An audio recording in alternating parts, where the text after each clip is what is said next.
Warning. This program contains strong language, auditory violence, and mental nudity. It is intended only for mature audiences. Listener discretion is advised.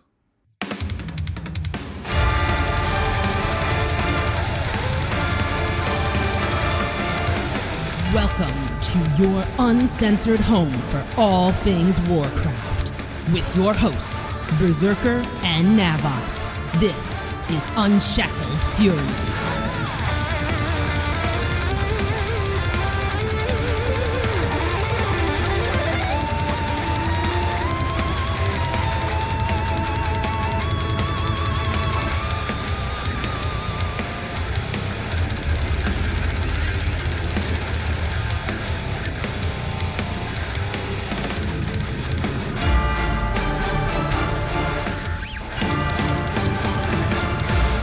It's Memorial Day here in the States, which means barbecues are sizzling, temperatures are rising, and the Shadowlands Alpha hype train continues to pick up speed.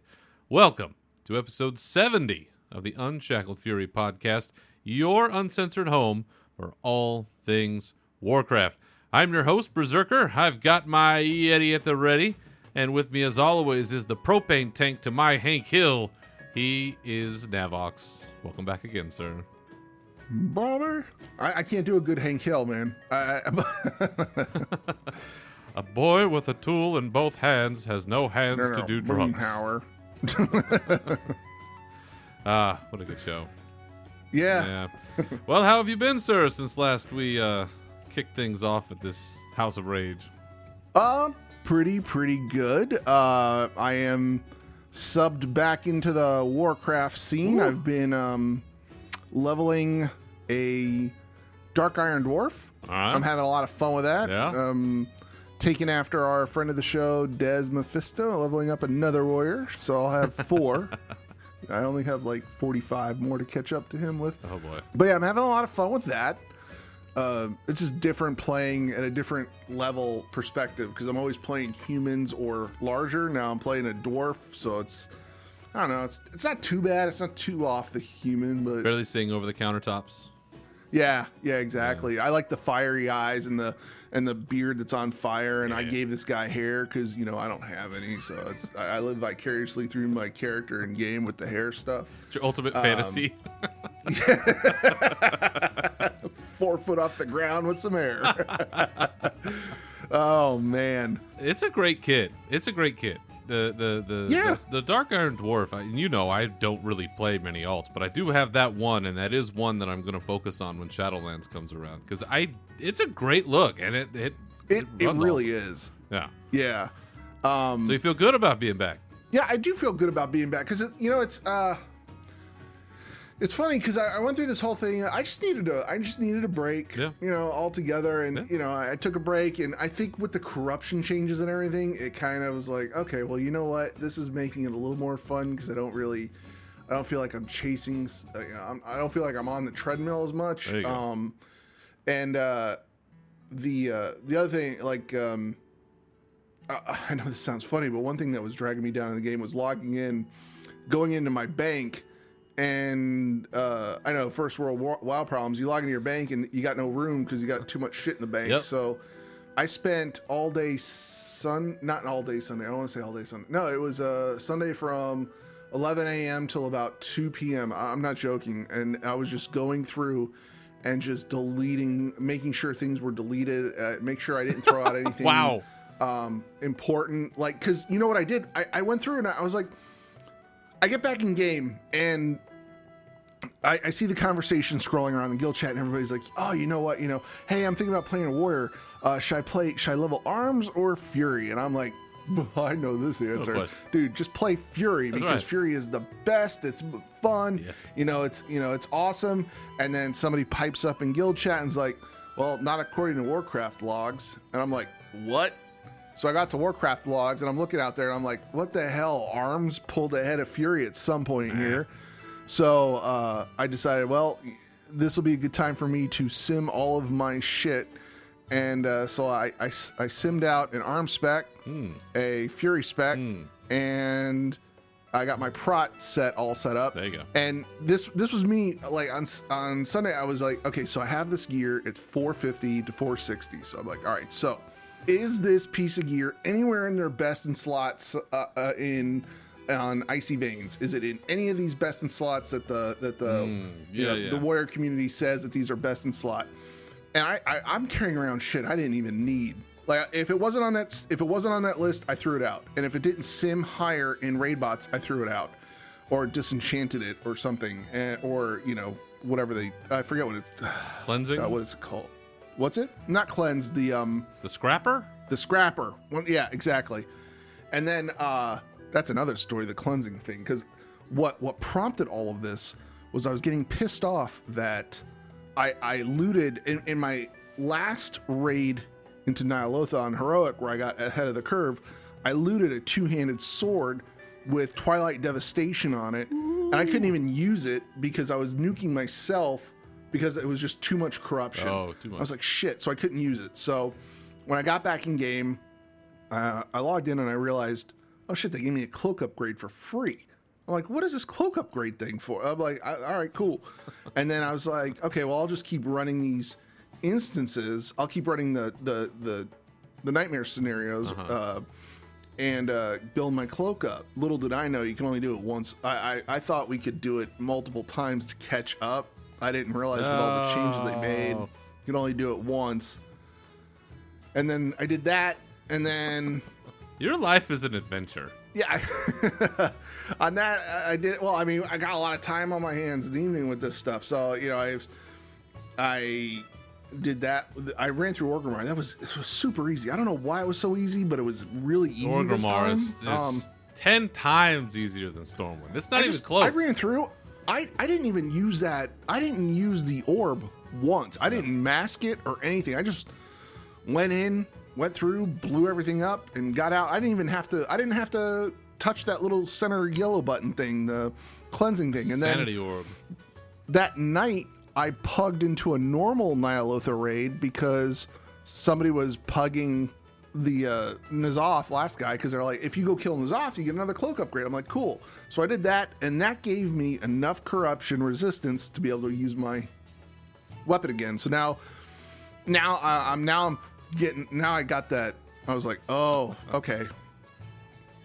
There's the crack, So they got me back in with doing that kind of stuff. So I'm running around doing that, I'm trying to do everything I can in game now to get the different. I need to get 2 more heart stuff, the necklace thing. I got to run Mechagon some more, and man, I've been all over it. Like, you're still chasing essences, huh? Dude, I'm still. I have 2 more, and one of them was PvP, which I discovered yesterday. Protware is fucking amazing in Warsong Gulch. Yeah, I don't know what happened. I don't know what I did right. I think I was Street Fighter button mashing shit, but I managed to kill not only an arms warrior that was attacking me because I had a flag, but I killed a fury warrior too. And I'm like, something's not right, because the age-old adage of if the prot warrior's having fun, then nobody's really having fun in PvP. It's just because you're a badass, dude. Come on. No, it was. I was having a blast. It was great. I mean, it was 1 win out of like 40 that I queued for. So I'm not going to sit here and say like the Alliance do great, but nope. Nope. But that's pretty much what I've been going through the past couple weeks in WoW. But how about you, man? What have you been up to? Well, the main focus has been raiding when I can get it in. Somehow, some way during this period of time through which we live, the actual world has kept me busier than I would have suspected. So my playtime has been middling, but we're still keeping at it and hitting the raids, and we are banging on the door to getting our heroic N'Zoth kill. We're awesome. Trying to figure it out. Our raid leader, bless his heart, is doing all he can to keep us together and where we're supposed to be when we're supposed to be there. We're figuring it out, but we're gonna get there, and we're gonna talk about some of the changes that you just mentioned, the corruption changes and the cloak changes, and hopefully with those in place this coming week, we'll be real close on that kill. And I think once we get it once or twice, then people are probably going to start wanting to take a little break, which, you know what? I think that's probably good. Heck yeah. I know. Level some of these alts up. Get the heritage armor for them. That's a lot of fun in what I do. There you go. So, yeah, just trying to catch up a little bit and still hitting the raids and keeping an eye on what's been going on in Alpha. And I have been playing some Alpha business.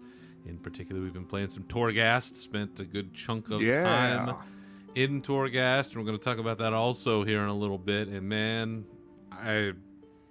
my opinion hasn't changed. We're playing it right now for no reward whatsoever, and it's still so freaking fun.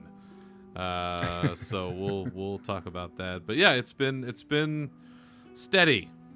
That's steady she goes. That's where we're at on the Warcraft end on my side. But while we were gone, you brought something to my attention that really seems like it needs its time to shine in the spotlight of a rage segment. So why don't we go ahead and jump into that? Let's rage.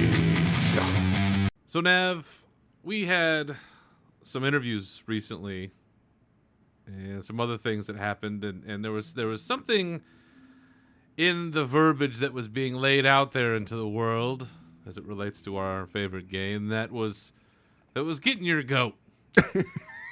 And it relates to something that I believe I have brought up on this show before, which is that you and I don't think really purport ourselves in our community to be, let's say, grammar Nazis.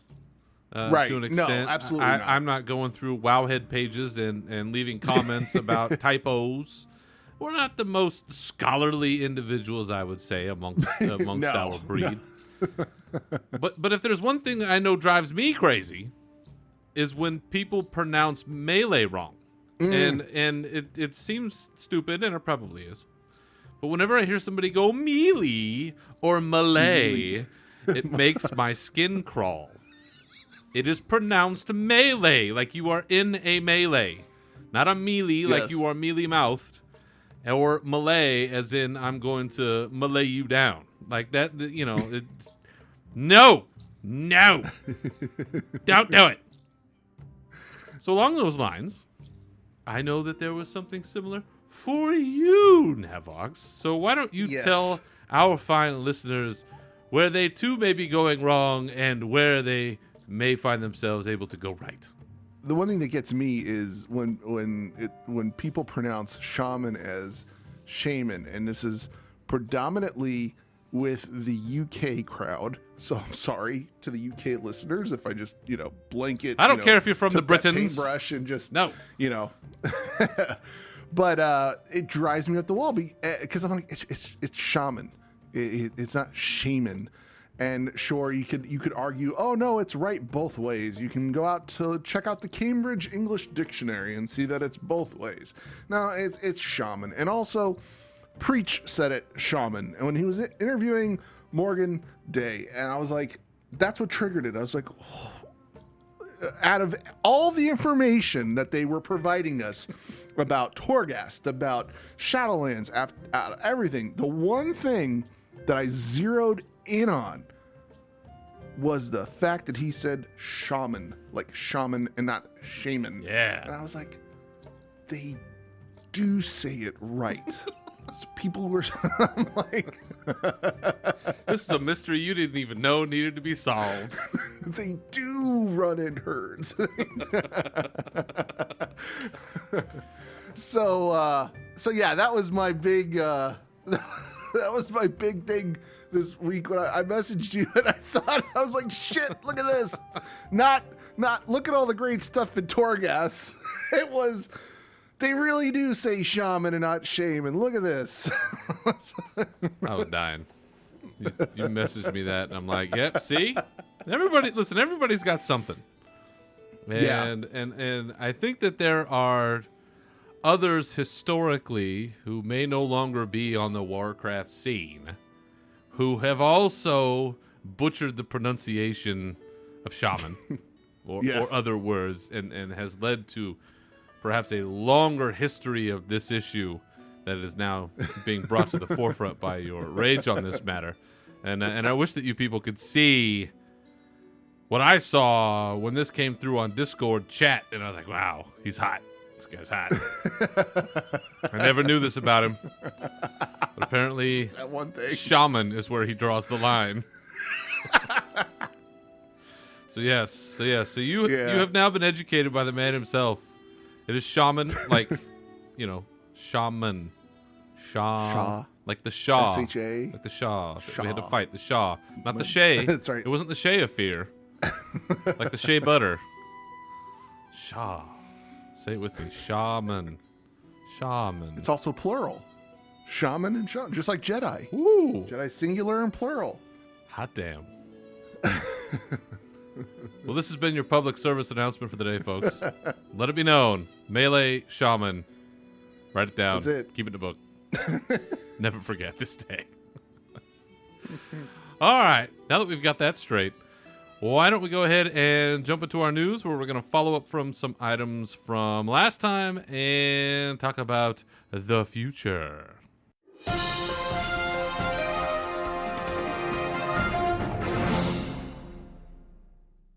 So last time, hopefully you folks listened to episode 69. 69, dudes. Yeah, it was a hallmark episode for us. For not only did we reach the mythical 69, but we also had one of the all-time legendary Warcraft players and legendary warriors, like of the pantheon of warriors in Warcraft. Yep. This dude is up there with Des Mephisto being our guest, and had a good time talking to him. It was enlightening having him on the show and talking about his very unique perspective on things, which I guarantee you will find few people in our community that will be as upfront and as informative about all of these various things that go on in his day-to-day life as with Des. So we really appreciated having him on. And so if you haven't listened to it, please go back, episode 69. It was a great conversation with him, and Nav, that episode, and people don't know this, now they'll know this, it was a miracle that episode even came together. Because let me tell you folks what happens. Now, I'd like to think that when you download this episode, or you stream it from iTunes or SoundCloud or wherever the hell you found this thing, that it sounds like, somebody spent some time putting this thing together. There's not a bunch of hiccups. Our speech makes sense. Like, there's not a bunch of crazy random background noise. Like, I think we do a fairly decent job putting this stuff together. But let me tell you, that episode, that interview was a clusterfuck and a half, and it was all my fault. Because let me tell you, when we first jumped on, we got to use these third-party programs so that way we can record everybody's tracks. Well, keep that in mind. My microphone wouldn't work. Don't know why my microphone wouldn't work. Couldn't figure out what the hell was going on. I unplugged it. I plugged it back in. Was messing with all my sound settings. Couldn't figure it out. Finally, I just tried a different USB port on the front of my PC, and for some reason, that seemed to work. I don't know why. It's never had to do that before, but fine. Great. That was our one hiccup. All right, good. Now we're moving forward. We get everybody synced up. We're going. About 15 minutes into the interview, my entire PC shuts down. Kaboom! Restart. Hard restart. With everything up and going, all of our tracks recording, everything just went down. Then somehow we came back. My stuff is brought back up on my computer. Some of it's kind of working. Some of it's kind of not. The third-party program that we're using to record our tracks is recording yours, thankfully, and Dez's, thank God, but mine's nowhere to be seen. I have a local recording, though. Somehow it's saved during the crash, but when I tried to load it up later, it wouldn't save itself again because there was something corrupted in it, and we had to go through and find the corrupted part of the track. And then, once we figured that out, We had to layer all the tracks through and find where the cuts were to line it all up to mash it together. And I'm telling you, you folks may not know this, but that episode is the highlight of my podcasting career. Not just because of the fact that we had the man on, but because it is a technological wizardry achievement and marvel. Pick your adjective, but it's a miracle that thing ever came together. So if it sounded like that thing at all made sense, then I consider it job well done on myself. Good job, Berserker. Way to go. Good job, man. Oh man, it just gets me going just thinking about it. I was freaking out. I had the flop sweats. Like I was panicking. Like there is no. I'm like, I am so sorry, man. Like I don't know what happened. Like here we got this guest, and we look like, well, you don't look like anything. You look normal. I look like an asshole. I'm like, this is never gonna work. This is terrible. But God bless Des Mephisto, man. He hung in there. He was very patient, and he even said he'd be willing to come back on again, which I really appreciate. So, Des, if you happen to be listening to this, thank you, man. I really appreciate it because that was some horse shit and a half. But anyway, had a great time talking to him. All of the things aside, and coming out of that, he had a really in-depth article that was put out about him on PC Gamer, which that's a legit publication right huge. There. That's absolutely. 2 million Twitter followers. That's I think about as big as it gets on our side of the woods. And it was about Dez and the title of the article is "This World of Warcraft player has 49 max level warriors and he isn't stopping." And it covers a wide variety of topics about him and his life and playing the game, and it touches on some of the stuff we talked about and goes even further than that. So if you get a chance, check it out. It was really good. But what do you think about that, Nav? No, he set the world record for leveling a character from 20 to 120, and his best time was 18 hours 29 minutes 42 seconds. God. I was like, wow. That's impressive, you know? That's amazing. I mean, also he did 5 hours 36 minutes to level of 15 Shadowlands.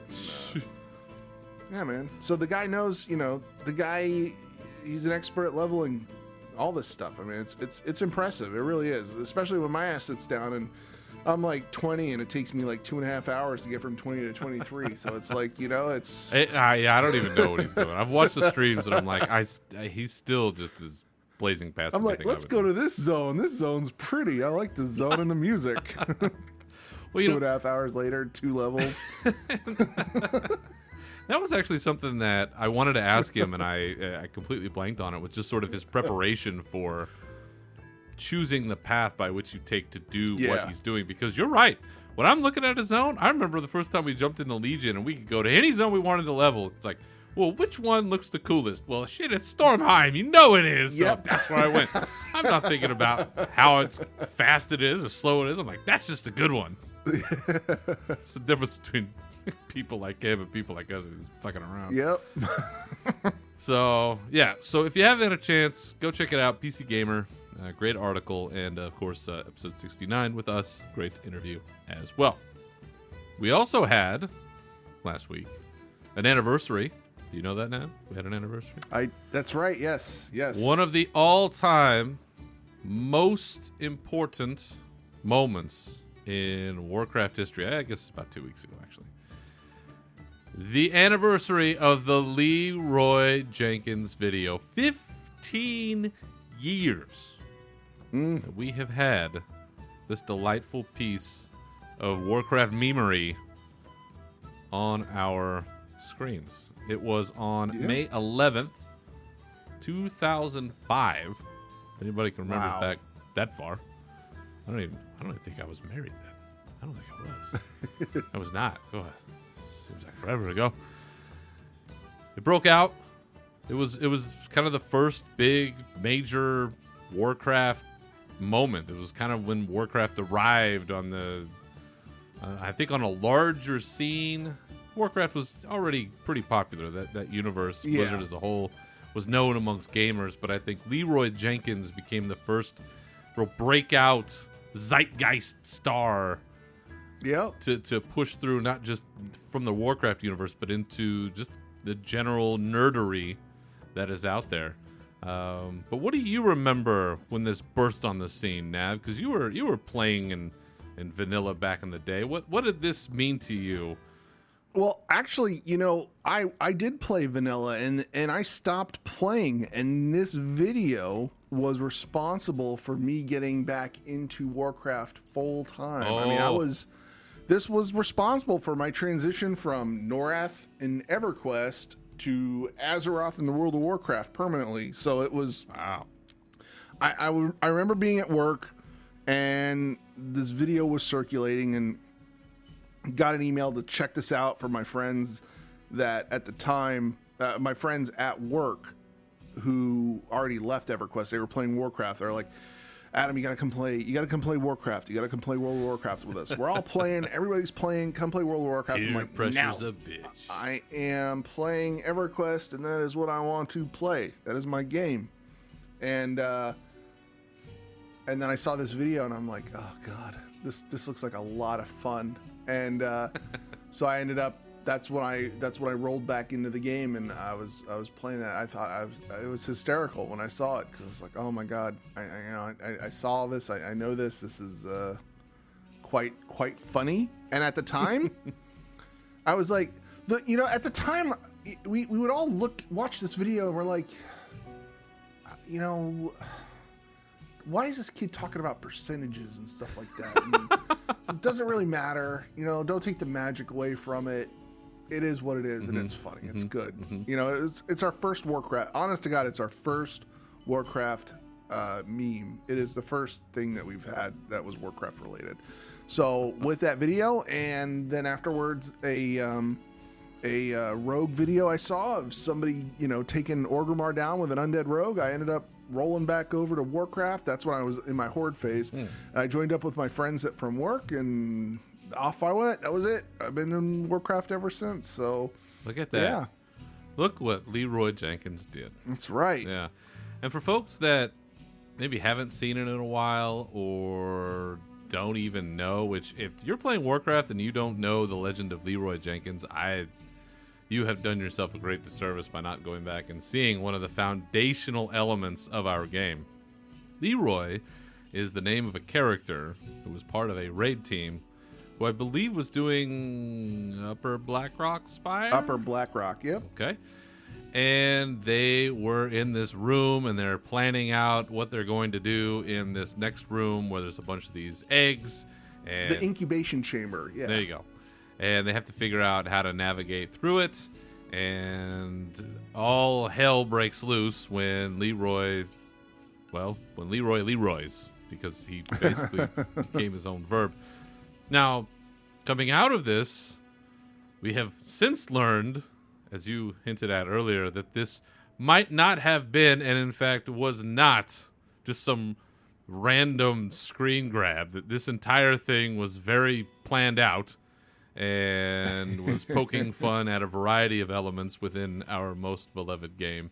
And so, for some, the illusion may be shattered, sort of like finding out that, pro wrestling may have some other storyline elements written into them. It's still real to me, damn it. There might be some of that. But for us here now, for our friends listening at home, why don't we dive in one more time and listen to the glory that is Leroy Jenkins.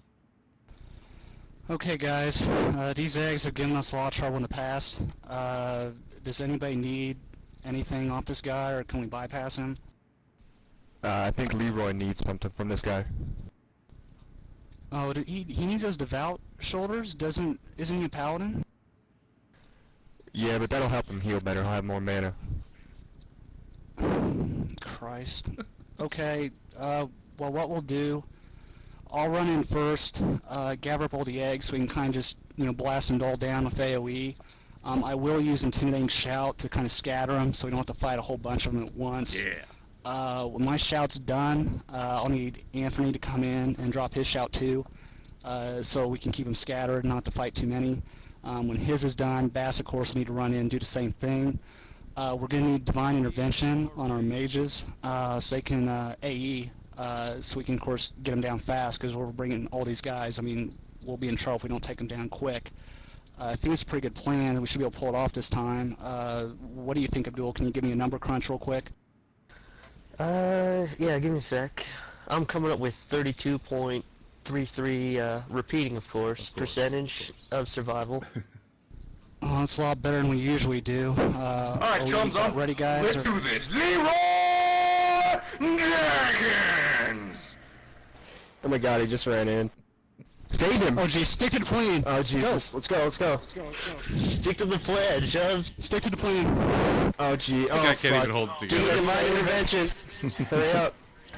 Shout. He's saying I can't cast. I can't move. Am I lagging, guys? I can't move. What the hell? I can't AE. Oh my god. The eggs keep spawning. More respawning. I don't think you can cast with that shit. Oh my god. Shout. We got him. Take it off. I got it. Take it off. Come on, stay down. I got my it, I God. got it. God damn it, Leroy. God damn it. Leroy, you moron. Leroy. Geomove. This is ridiculous. I'm on it. Don't mash. I'm down. Forking down. God damn it. I got killed before I could remove him. on this. God. Oh, Spiffy res us.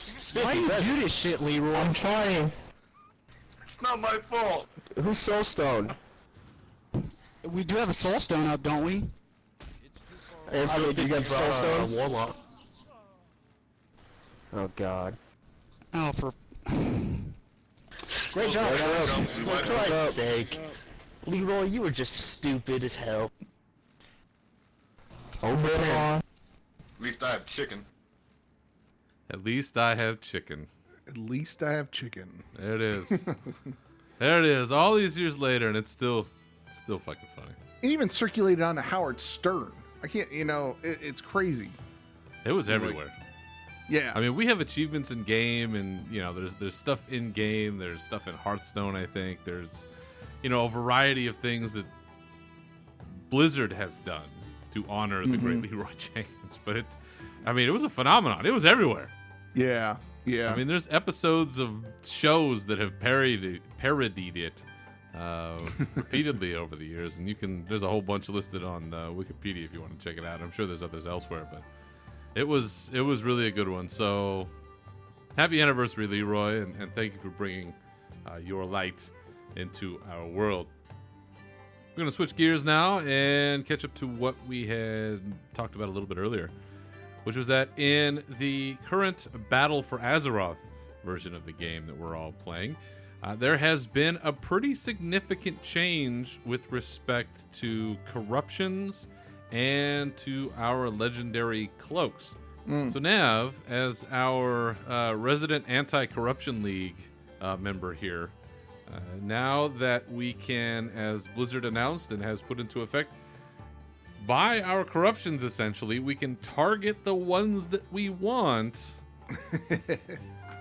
Is this enough of a change to get you on board with the power of corruption gear?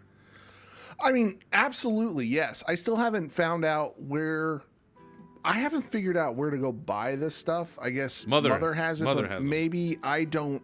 Maybe I'm not at that point where I can buy them. Or maybe I just don't have enough of the currency to buy anything yet. I'll have to go check that out. But so you have to have the Echoes of Nyalotha, which we've been earning kind of slowly, but they've quintupled or more, like 5 times. I don't know what that. I don't know. I can only go quadruple, quintuple. I don't know. 5 times more Echoes of Nyalotha. You'll earn them faster. That's what I'm trying to say. You'll earn them faster, and Mother has this rotating list of available corruptions, essentially. Yeah, and it's important because now it's not based. I mean, you can. Sure, it's luck of the draw with some of the gear that you get, but now you can go and be like, okay, hey, look, I want all the Twilight Devastation. Give me all the Twilight Devastation so I can put it on this stuff. That way, because That drives me nuts. I'll be running around just doing regular quests or killing something, and my DPS is this, and then all of a sudden everything procs and it's through the roof, and it's like, oh my god, this is insane. This is what I've been missing out on by not having, the Twilight Devastation and stuff like that. So yeah, I've got a rank 2 Twilight Devastation piece that I got, and you can definitely see when you're running stuff, you're doing things, and that it's just like a bomb goes off, and all of a sudden your DPS just. And as I mentioned before, our friend of the show Rommel, who has a rank 3 Infinite Stars piece, and he's just blowing the meters away. I mean, he was already top of the meters most of the time anyway, but now it's just not even close. It's just leveling people. And so, what's funny to me is that they're going to have this rotating list, and it's ranks 1 through 3 of these various corruptions, and they have different costs associated with them. Like, for instance, a rank 1 Masterful will be 3,000 of these Echoes of Nyalotha, where a rank 3 Twilight Devastation is 15,000. Right. So they recognize that some are better than others, because let's say a rank 3 Echoing Void is only 12,000, not 15. So does seem that we know which ones are the good ones. But is anybody really gonna, DPS wise, is anybody really gonna buy any other one but a rank 3 Infinite Stars? I don't know, unless they're just not able to balance the corruption out. You just don't have anything else. Right, exactly. Just go with the 3. I mean, to me, that seems like the only thing that most people would do is now here's a whole other game. People are going to be bitching and moaning and complaining about which ones are on there when really there's only 1 or 2 that anybody really wants. Right, exactly. But you know what? It's the WoW community. They're going to bitch either way, so it doesn't really matter. It is something. It's better than it was. It's something that we do well. So, with this in mind, do you feel that this is a good step for the corruptions? Is this something that makes it a little bit more digestible now that you can manage it, and it's still RNG to a certain extent, but now you're able to say, okay, I'm looking for this or I'm looking for this, and in the meantime, I'm going to, gather my currency to be ready. So when it happens, I can hit it. Absolutely. Yeah. Yep. Absolutely. This made it so much better for me, at least. For somebody who does not like the corruption system to begin with, this made it more tolerable. Yeah. Well, like yourself, I have been hoarding my gear, and I have a variety of different parts and pieces that I'm keeping to sort of balance out when I get a different piece of gear that has some corruption on it. Like, in order to wear my ring that has the rank 2 Twilight Devastation, I have to pretty much get rid of everything else, unless I want to have some other random bracers or something, which I could do. But then I had some gloves that had something, or I had some pants that had something, and now there's all this mixing and matching that I'm doing. So yeah, I for one can't wait until I can buy something really great and then just be done, essentially. Yeah. And then say, okay, I got my rank 3. I'm going to just cleanse everything else, and then that's it. I'm good. I'm done. I'm happy with that. So that'll be good. But yeah, I too, I think this is a great change, and being able to target what you want. Hey, we're at that point in the expansion. Let's open it up. Let's start doing some things. Absolutely. Let's bring some people in. Let's jack up some DPS. Let's jack up some healing. Let's make tanks unkillable. Let's just do it. Just do it. Let's get them in there. Take down that bastard. Jump into Nyalotha, wreck some shit. Just do it. It's time. So on the flip side of that too, they have also made a huge change with regard to our legendary cloaks, which is that you can now increase your rank by doing just one run. And you don't even have to do a complete run in a horrific vision. You just have to do the two hard areas. Right, yeah, the lost areas. And all you need is those 2 pages. And that's it. And you can go to every rank up. So it's just one run all the way up. I'm at 14 out of 15 now, and I'm just blasting through stuff. Just like you said, I'm not having to use any orbs. I screw up and go in the wrong direction for a while. I turn around, I go back, and I'm still okay. Like, it's if you've been keeping up with some of the cloak abilities, I think that you'll find that it's a lot easier than it was certainly a month or 2 ago, even, where, you have to have Gift of the Titans, you have to have some of the other stuff to give you a little bit more power, a little bit more survivability. But I am super happy about this because I didn't keep up on this. I got to 12 and I'm like, I'm done. I'm done. I got my 12. I got my extra stuff. I'm cool. But it sounds like for you, this has been a really good boon as you've come back and you're getting your stuff up to speed. Yeah, and I'm in the same boat as you. Like, I'm 14 or 15 right now, but that little bit of jump from 14 to 15 made it so that I could use my, the one item I needed. I got the Twilight. I got Twilight Devastation 3 on a two-handed weapon off of N'Zoth, and I couldn't use it because I don't know what was happening. It could have been Thing from Beyond, but there's an eyeball that spawns on the ground. You got to get out of the middle of the eyeball, but my eyeball was like the size of a zone, so it was crazy. It was like almost impossible to get out of the size of it. Wow. But it's tolerable now. It's not too bad. Just get some good healers to power heal you through that little eyeball ring. Yeah, I was a little surprised because when I got back, I'm like, okay, so where's the major? Where's that the scenario? Where's the because you have the minor scenario that you do, and then the major. They're like, oh no, they got rid of the major. They give you enough stuff to buy the vision and more now, just by completing the zone. The one the weekly there. So I was like, all right, the cool. assaults. The assaults, yeah. Yeah, it's. I think this is part of the reason why, unless we're really strapped for something in our raid, that I feel like I don't necessarily have to have my foot on the gas the whole time. Right. That's because I that's know nice. that this is coming. I mean, we have all of the stuff that's opening up that was a lot more stringent to begin with. We have currency bloat because how many new currencies do we have to do all of this stuff? It can get a little unwieldy. Oh yeah, absolutely. I suppose so. But I think good changes overall. Oh yeah, absolutely. I'm happy with them. Yeah. Well, you haven't left again yet. No, that's the funny thing. Like, I unsub from the game, then I sub for a month, and then at the end of that month, I'm like, I'm going to unsub again because I'm not playing it because I'm playing other games, and then I'm like, I'll resub and level the dwarf up. So they're looking at my account at this point. I'm sure somebody will look at the account and go, this guy's out of his fucking mind. Like, why does he just keep subbing and unsubbing and subbing and unsubbing? It's like, you can't make sense of Florida, man. Yeah, exactly. You can't make sense of Florida, man. That's right. One day he's left-handed, the next day he's a chicken. Who knows? That's why the cheese goes on the outside. You put the cheese on the outside of the bread. That way the peanut butter can go in the middle.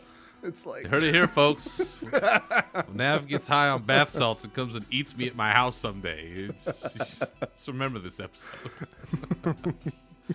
So we've had some pretty good changes, I think, lately with the Battle for Azeroth version of things, a live version of things, and I know with us, like I said, banging on the door trying to clear heroic, finally very welcome, and I know that those boosts will help teams like ours who need just every little bit helps, a little bit more damage, a little bit more healing, a little bit more survivability. We can just get away from that screw up just a little bit easier than we did last time. So yeah, I think that those are good, and we're nearing the end of the expansion. I think that based on what we've seen in terms of dates and whatnot, I think we're looking at early October. Yeah. Something. Yeah, that's what I'd guess. I think they're working a little bit. I almost guarantee you they're probably burning a little bit more oil on it to get it out a little bit sooner. Because I mean, it's still up in the air whether or not. I really don't think there's not going to be a BlizzCon this year. I mean, I'm saying it like. Editor's note: BlizzCon just got canceled. Nav was right. I don't know that there will be a traditional one. It's not going to be a traditional BlizzCon. So I think what they might end up doing is like everybody's been doing these virtual Zoom meetings and things like that. And Microsoft's been doing the same thing. Microsoft had their big tech thing a week or two ago, and they did it live. And I'm like, this is exactly what BlizzCon can do. Blizzard could do this, but I think they're going to work a little bit back on track. They're going to work a little bit overtime, I think, and get this game out sooner so they could talk about it when they do that event, that live event, whatever it is. Yeah.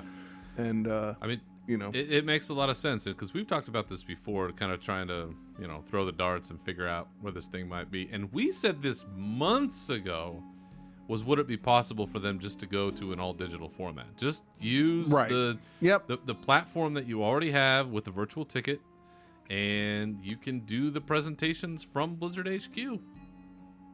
Yep. Why not? You can show videos. You can have panels. You can do The Q&A session could be a bunch of people raising their hands in a Zoom meeting. I would love to see how unwieldy that would become. That's a penis. Whoa. Somebody. Oh my God. What a shit show. That would be unbelievable. Totally need a lobby for that. just every kind of random jackass jumping into this thing, and it'd be like chat roulette on steroids. Oh, I know. Oh my Lord. What a time. What a time to be alive. But yeah, I mean, it could be very feasible that they have the release of Shadowlands early October. I think we've looked at maybe that third week of October as a possible time for BlizzCon if they were doing it at the convention center in Anaheim, because that's kind of what the calendar looked like. But if they don't need it and they're going all digital, they can kind of do it anytime. So we'll have to see. Yeah. So speaking of Shadowlands, we're going to switch gears for a little bit, and we're going to talk about this Shadowlands alpha business, because since you and I finally got in behind the velvet rope, or at least like one, I don't know, I think we're like one leg over the velvet rope. We got like the nut shot where like it came up and stopped us halfway through. So we're like halfway over the velvet rope. I think they balanced it out. We were just part of the balancing act. It was like, there's not enough D-listers, so yeah, let these guys in. Yeah. So now that we're in, and we've been screwing around, you and I have both had a chance to take our favorite class. We didn't have to borrow anybody else's, to run through Torghast, which has seen some changes in alpha since it first came out. Yeah. To get a sense of where they're going with this thing, kind of what they're thinking the plan might be, and how this whole little mini game of Torghast is unfolding. Because as we have been running this, there's no quest associated with this. There's no legendary associated with this. There's no cosmetics. There's no rewards of any kind. There's no nothing. There's nothing. We're just doing it because we're testing it. But it's so much fun.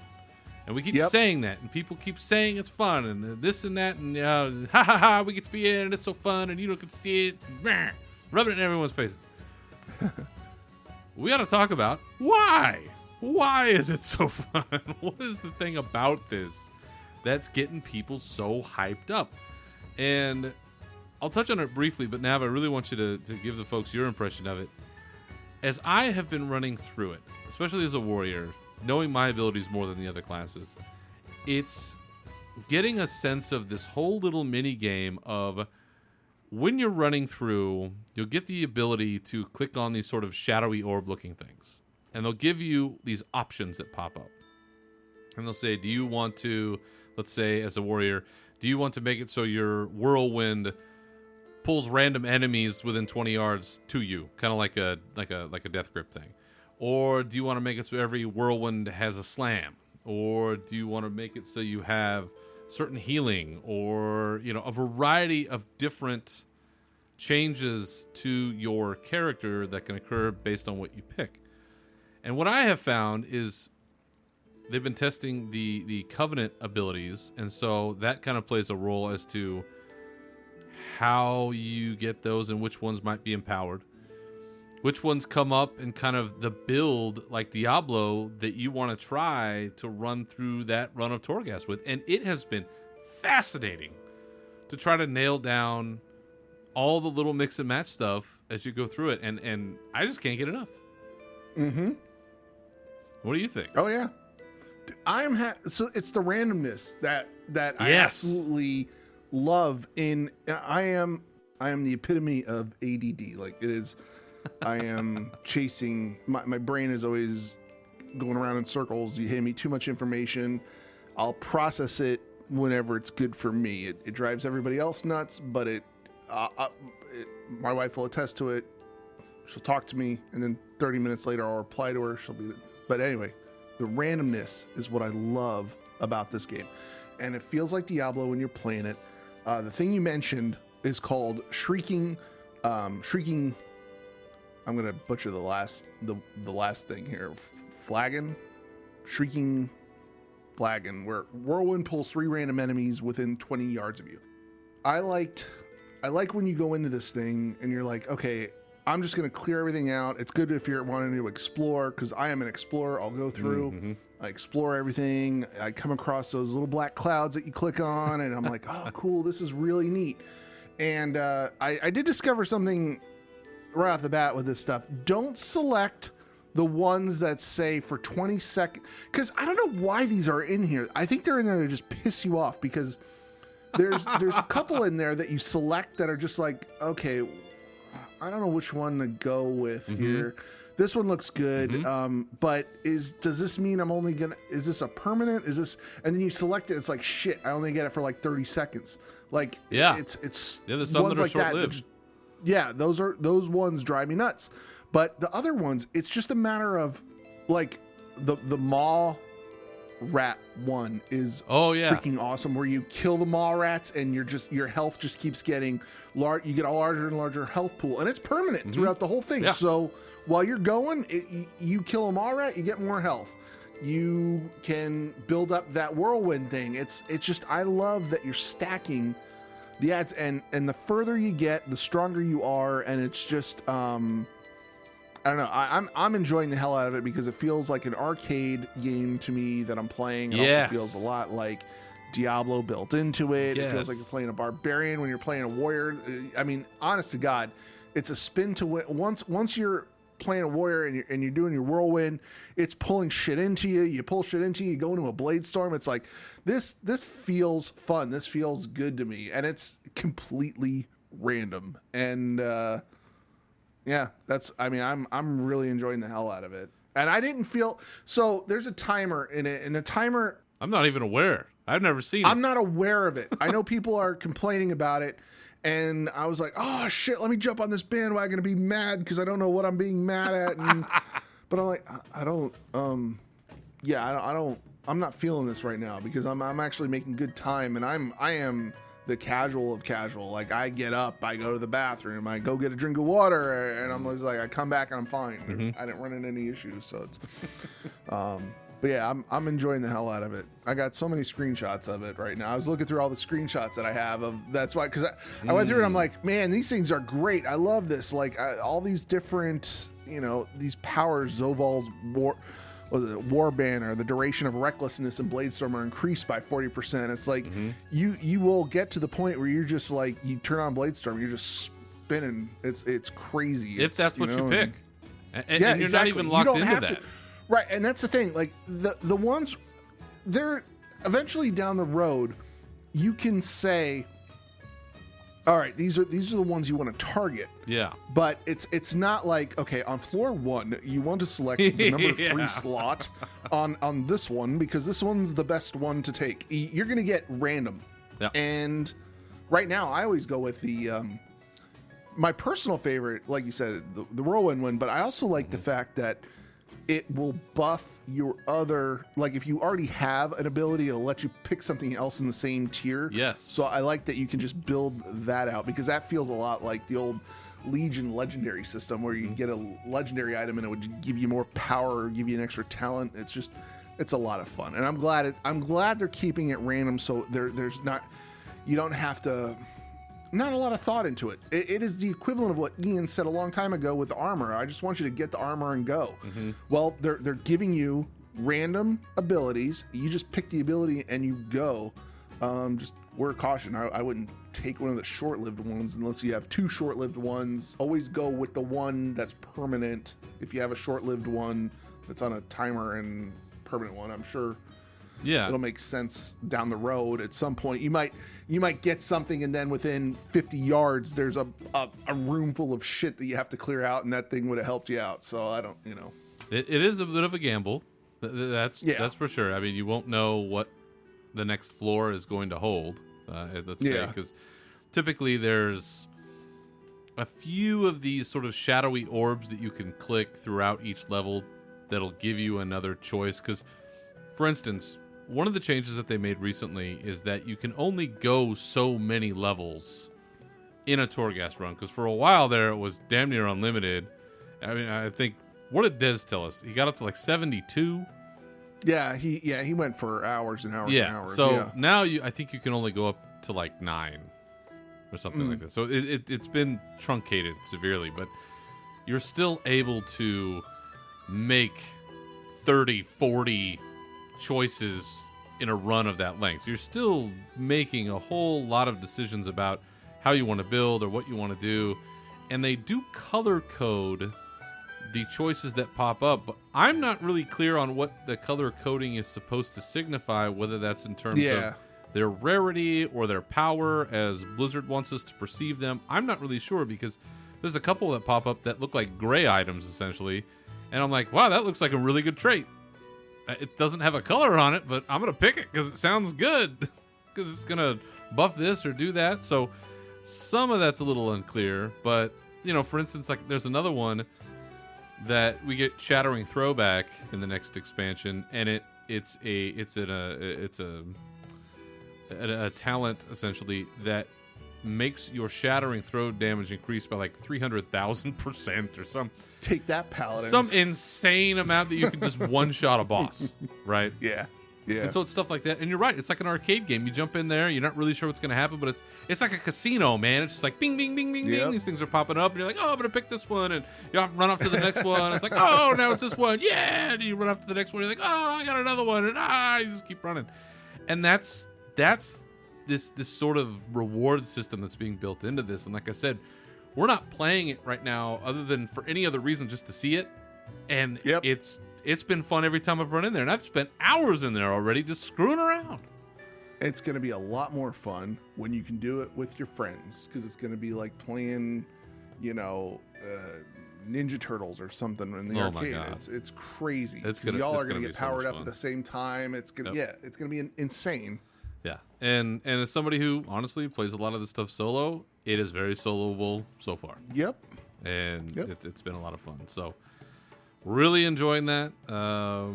I think that they still have to work out some of those systems, to some degree, but we're seeing a lot of randomness, a lot of abilities. I now have an understanding of the relationship between the anima powers and the purchasable items, because this was something that we talked about before. Oh, yes. Where you get these shadowy orbs, you click on the shadowy orb, you get some kind of ability choice, and you pick one, right? We're also getting these anima shards or whatever they are, so you're building up a currency while you're doing these runs. Well, every couple of floors... What are they? It's Phantasma? Phantasma? Yeah. Phasma? Yeah, that's it. Captain Yep. Don't you want to... Phanta? Yeah, it's Phantasma. Phantasma. Yep. So you essentially they're currency, and so you build these up, and there's even little abilities that'll allow you to gather more as your runs go on. There is a vendor that pops up every couple of floors, and he has a list of stuff that you can purchase using this Phantasma. And the things that they sell, it could be a bonus to crit or a bonus to some other stat.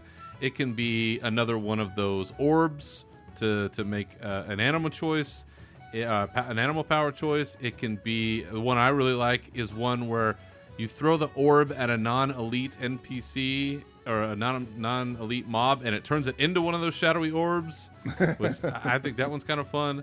And there's a bunch of those different ones. There's like smoke bombs and some other things. So that is the relationship, and now I understand that better, where shadowy orbs, you click on those and you'll choose whatever animal power you want. Meanwhile, you're collecting Phantasma, is what we've settled on, I guess, for now. Right, yeah. I was just looking at screenshots, and it was Phantasma. Okay. That's what, yeah. There you go. And eventually you'll come across a vendor who you can buy things from, and not all that stuff is unlimited. Like, they may only have one of a thing, and then once you buy that one thing, that's it for that vendor, and then you have to wait another few floors until you see him again. So there was this one boss I kept running up on, and I died to this one boss, but the vial vendor is right there before the boss. So I was like, oh, I can buy the stuff, and then you can beat the boss with the the stuff you buy in it. So there you go. Yeah, but anyway, sorry to interrupt. No, it's a lot of fun, folks. And for people that haven't been in yet, you have a fucking treat waiting for you. And when this thing actually matters, when it's part of the story, we're actually doing it for a reason, and we're getting stuff out of it. It has so much potential. Yeah. It has so much potential. I really hope it pays off. So, another item from the Shadowlands Alpha that has just recently popped up is that we now have a preview of the area known as Oribos in the Shadowlands. Yes. Oribos is a city. I don't know if this is intended to be our... It's our central hub. Is there a hub? It's going to be the main hub for both Horde and Alliance. There you go. For the whole expansion. So Shatrath in heaven. Yeah, exactly. Okay. Yep. Okay. So we get an introduction to some of the inhabitants of Oribos, the attendants and the brokers. They talk about kind of what's in Oribos, just in terms of its function, the Ring of Fates, the Soul Stream, the Ring of Transference. It has kind of like this, to me, Skyhold-ish Titan kind of vibe to it, sort of going on. But this is where the Arbiter is. Mm-hmm. And the Arbiter is supposed to be the one who decides where all the souls go when they die. Apparently that hasn't been happening. That's the big to-do in the story. But I think you have actually been there. Yes. Yeah, I was in there today to go and walk around and see the place. What'd you think? I thought it was, I liked it. It was like you said, I got a combination of Skyhold and Surmar. When I got up there, I was just looking up. The skybox is amazing. Whatever they did with the artwork there, with the way the sky changes, it's a very pretty zone. I love everything. Whenever they do large buildings in game, I do get a kick out of that. So it is something to see. So definitely check out, screenshots out there on Wildhead. Go look at YouTube videos, see if they have some videos out there. Heck, maybe I'll do some a quick run through recording and I'll post it out to our Unshackle Fury Twitter account or something like that we can. You guys can take a look at, but I like it. I mean, it's really neat. The guards, the artwork, all that stuff. They knocked it out of the park again. So, yeah. Well, one of the things that they mention here too is that the Arbiter's Chamber is a place that you can go, and this is where the Arbiter is. But the Arbiter is dormant. Do we know what the Arbiter looks like? I don't have a sense of what the Arbiter is. Is it a giant sky angel looking thing? Like, I don't even really know. I don't know either. Okay. I don't know. Okay. Yeah, I don't know. So the last line that they put in this post here about the Arbiter's Chamber, it says, the desperate attendants have sought in vain to unravel this mystery, the mystery of what happened to this dormant Arbiter, I suppose, causing some to question their own unwavering faith in the purpose. So when I'm reading this, I assume we're going to go down a bit of a rabbit hole here, so come with me. So thinking about the purpose on its surface, right, on its face, is for the Arbiter to not be dormant, to be awake, to be alive, to be engaged, whatever, judging these souls and sending them to whatever land in the Shadowlands they're supposed to go, including the Maw, but not always the Maw, which is where everybody's going now. So it got me thinking. Oh. Why does that have to happen? Why does what have to happen? Why does there have to be an Arbiter? Why does there have to be a segregation of all of these lands? To keep balance. It's got to keep balance. But why? If you have now us, the Maw Walker, right? Not the Maw Walker, but the Maw Walker. Yes. Able to essentially be damn near immortal. With all of the power over creation and life and death that all of these various places have, why do we even need to die? So, when I made a character today, and you get an option to, you can start off with a Bastion character or a Revendreth character. So I created a Revendreth character, and I'm gonna go do the quest line after we're done recording, because I want to see what happens. Because the first thing that you come across are these two little demon-looking guys, and they're like, so Revendreth is your last chance of hope for redemption. And do you want? And they're like, do you want to take the tour? And I was like, later. So I'm gonna come back to that, and it's it's like the planes. It's the different planes. Like in Dungeons and Dragons, we had the what was it, the 9 planes of hell or something like that. When you'd go through, or even with Thor, the 9 realms, and you have these different realms that exist. The 9th circle of hell. Right. Yeah, and so the Arbiter is responsible for, they're judging all the mortals that cross over, and and then they get to, what if now I'm gonna rabbit hole now, because you just got me thinking about this, because Arbiter's missing. Dormant. Right. Dormant. Right. What if this is, oh god, I hate saying it, what if this is part of Sylvanas' I'm with storyline? I'm with you. Keep going. Where she becomes this being that is the decider for all of the dead and where they go. So I'll tell you, I'm of 2 minds. One is something to that effect, right? Where it's this ability to make decisions about certain fates, right? Mm-hmm. But then part of it is and I'm gonna do this too, where for whatever reason, maybe it's because I just have a sense about Blizzard storytelling, I feel like even after all that's happened, they're still gonna try to make some way for her to be redeemed or redeemable, or that somehow this shit made sense, or whatever the thing is. And what if she's following the same logic that I am to some degree, which is that why do we have to have death anyway? Like, why does there have to be this cycle? Why can't there just be eternal life if there exists the ability in the cosmos, in the Warcraft universe, to do it? Yeah. And she talks about, the cycle of hatred and breaking cycles, and this stuff is a prison, and yada, yada, yada. Well, what if it's being stuck as being dead? And you're halfway between worlds, or whatever it is, and now you're making some other way possible. Like, it's just...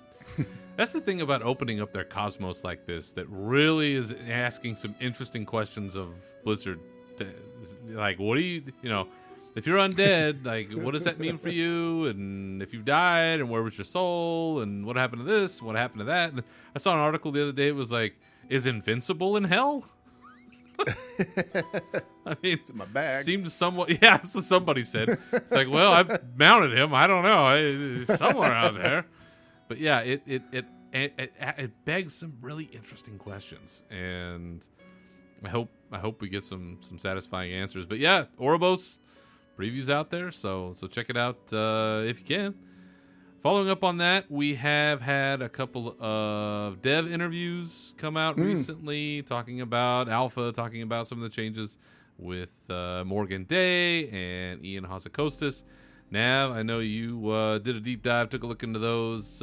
Anything in particular that you want to bring to folks' attention about any of these interviews that have been coming out lately?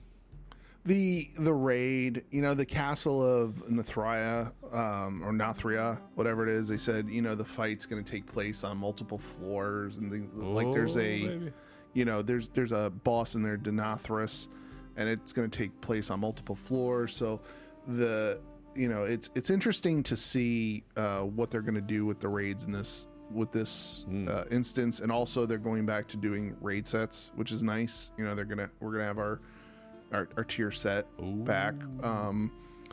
Whether or not that's going to be best in slot, I don't know, but it'll be nice to have that again. Yeah. That was one thing I used to love about raiding was, okay, we're gonna go to Blackwing Lair. Okay, then I know that I'm gonna get my Bloodfang gear out of this because this is where it drops, and I want this, I want this stuff, and other than that, it's interesting to hear how much the devs are actually into the, listening to a dev interview is with World of Warcraft is real interesting because they are very, very excited about the game itself. No doubt. So everybody should go out there and actually I'm going to go on the record and say it took me a while to warm up to Preach's videos, but he did a really good interview with Morgan Day, and Morgan Day answered everything. I was sitting there playing Shadowlands while I was like, let me go play Shadowlands and listen to this interview. And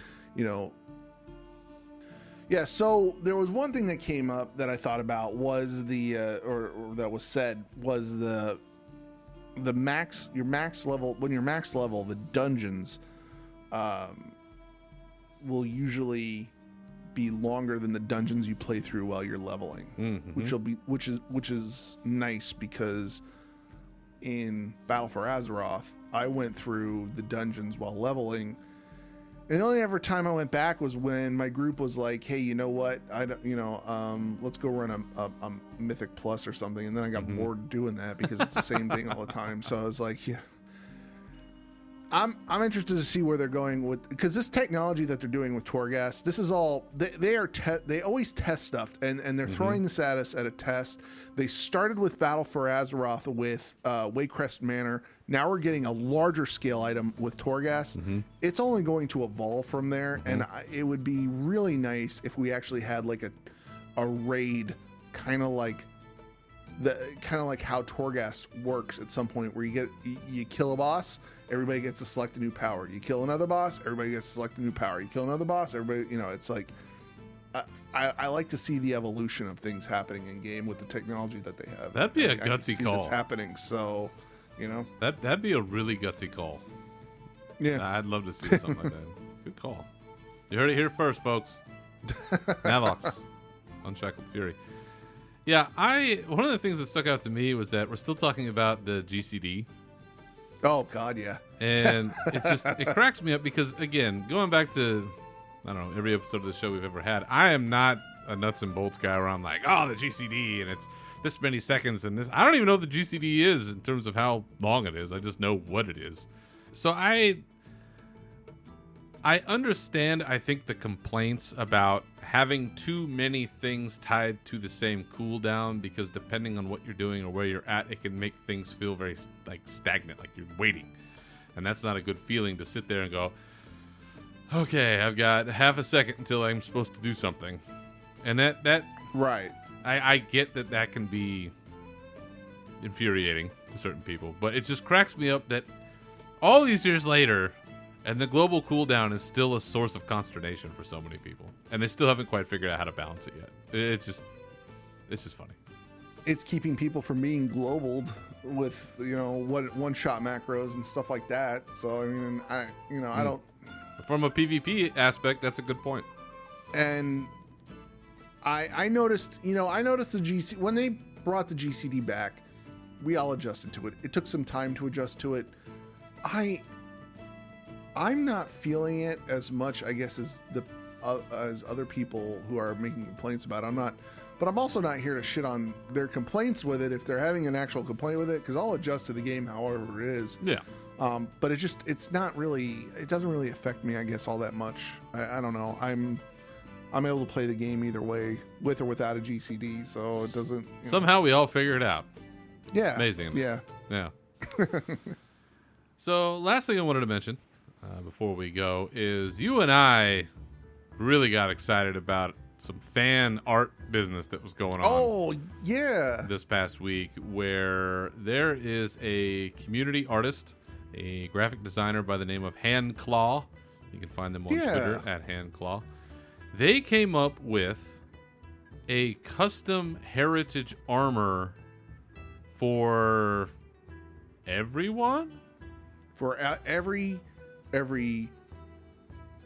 class, every race. Yes. And first of all, you know that they got it right, because the human warrior looks like Varian Rin. Yes. So you know their heart's in the right place. But Nav, this has to be one of the best fan projects I've ever seen when it comes to our armor. And I believe that you said it first, at least to my mind, Blizzard needs to pick up on this ASAP. Absolutely. Blizzard should pick up on this ASAP and just go with something like this. You're getting you are getting, you're not getting free art, but what I'm saying is, this was somebody's passion like somebody really enjoys World of Warcraft. They went out there and they did all this stuff up, and all of these armor sets look amazing, and they look a little bit better than, you know, what is currently offered in game. And hell, I'll take the High Mountain Tauren. I don't even play a High Mountain Tauren. And what they did with this class, I mean, what they did with the whole race and what they did with each class, it just looks amazing. Yeah. You know, like you said, the Varian Rin armor, we still don't have that armor that we're able to equip, but hell, I would level more characters if they could look like what this guy did. Just flat out. I'm just going to say flat out, I would level different classes based on what this guy did with the armor. Yeah, it's, you know, phenomenal. Now, I would say if you click on them and you look at them up close, it's not super high fidelity, you know, it's not photorealistic, I should say, but it's about 80% there, I'd say. And the concepts alone, the Dwarf Paladin, freaking love it. Human Death Knight, right on the money. Even stuff like the Mechano Mage that was out there. I was gonna say, super in line with what you would expect that to be. Even going with like the Orc Monk with a big banner in the back. You know, it's stuff like that where, man, it just looks so freaking cool. So if you haven't had a chance, go out there and check it out. Hand Claw, one word. Check it out. You can see all of them. Also on their ArtStation, they have an ArtStation page. You can go onto their album. Just look up ArtStation Hand Claw, and I'm sure that you can find them. But what a talent. Oh, my God. Oh, yeah, big time. Wish I had 1 ounce of that in my whole fat body. All right. Well, I think that'll do it for this episode. Other than this fine program, where can the good people find you on the internet, Navox? You can find me out on Twitter and Twitch. I am at NAV_OX. As for me, you can always find me on Twitter at Berserker Rage and this show at Unshackled_Fury. Feel free to contact the show with your questions, comments, or otherwise at unshackledfuryshow@gmail.com. And you can find this show on SoundCloud, Spotify, Apple Podcasts, also known as iTunes, Stitcher, and Google Play. So once again, thank you for listening. Remember to keep your swords wet and your banners high, and we'll see you next time. Farewell.